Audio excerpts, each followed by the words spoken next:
I'm going to explain. The connection is one paragraph from our passage yesterday.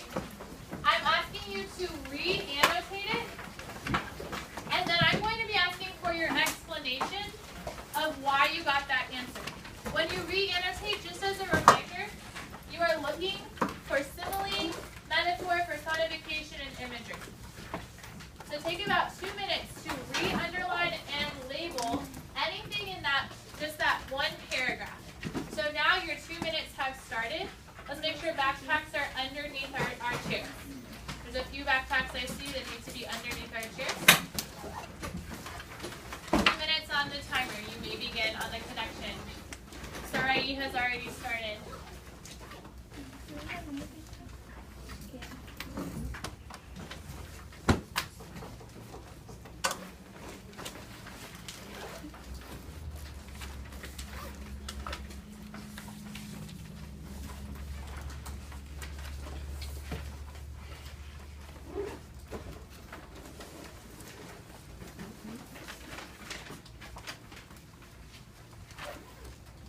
About 1 more minute. Looking for people that are underlining and labeling what they see in that paragraph.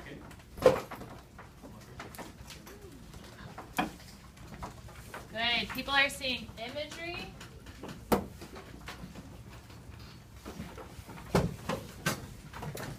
Make sure in addition to underlining, you're also labeling.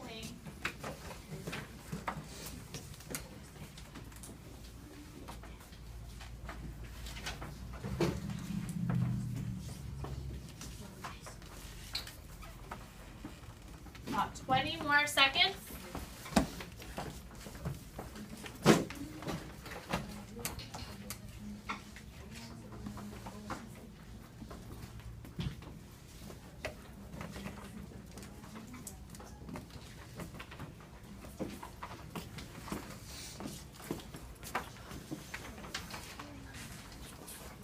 That is my timer.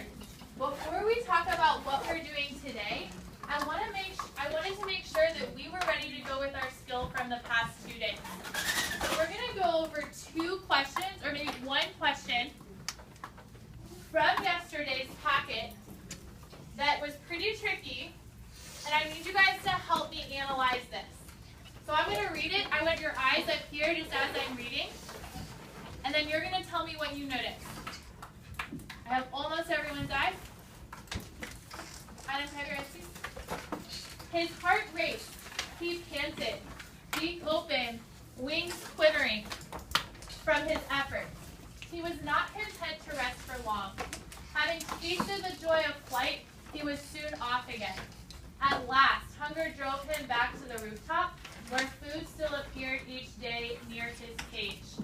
What did we notice here?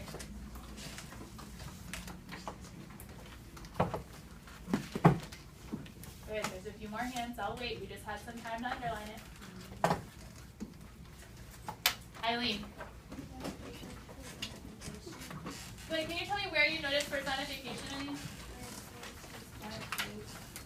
Can you explain why that's personification?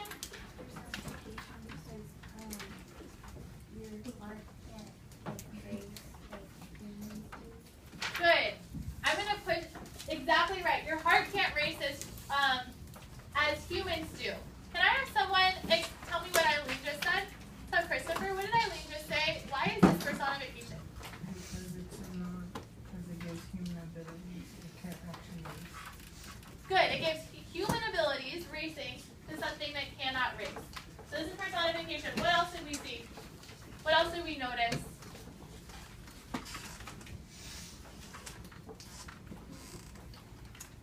Thank you. Jesslyn. Imagery. Where did you see imagery? He had big open wings quivering from his effort. Good. And Jesslyn, what sense is this? Sight. Very good. This is sight. Why is this really good imagery? Brianna. What? Why is that really good imagery? Why is this really good imagery right here? it gives you description. I'm going to push you a little bit further. Can someone help Brianna out and tell me why that's really good imagery? Thank you, Israel. It gives the people that are reading it that they can see like the falcon that their wings quiver and like excited and stuff like that. Exactly. I love how you said it allows the reader to see the wings quivering. So that was a really, let's get to, wait, Brianna, actually, I'm going to have you tell me why is this really good imagery?